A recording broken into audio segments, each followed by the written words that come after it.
బిడ్డలు ఈ ఇండస్ట్రీలో రాణించాలి అంటే నిజంగా ప్రతి వాళ్ళు అది ఏ బిడ్డైనా అవని, ఆడబిడ్డ అవని, మగబిడ్డ అవని ఇండస్ట్రీలో రాణించాలి అంటే కనుక ఖచ్చితంగా ఎంకరేజ్ చేయాలి ప్రతి. ఇది గొప్ప ఇండస్ట్రీ అండి.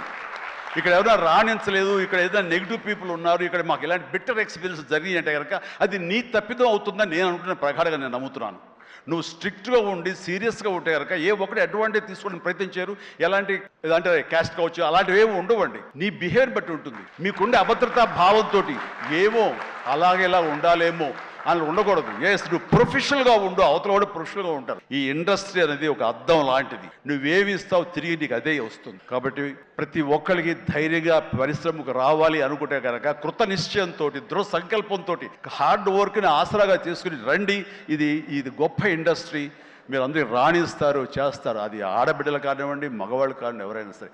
సో అది నేను వెల్కమ్ చేస్తున్నాను. దానికి ప్రత్యక్ష సాక్ష్యం సుష్మిత, అలాగే దత్తు గారి పిల్లలు స్వప్న దత్, ఇలాంటి వాళ్ళందరూ కూడా ఎంతోమంది, ఇది ప్రధానంగా ఇంత డిస్ట్రిబ్యూటర్స్ తరపున మాట్లాడిన సుప్రియ, వీళ్ళందరూ కూడా ఆ స్థాయి వాళ్ళు.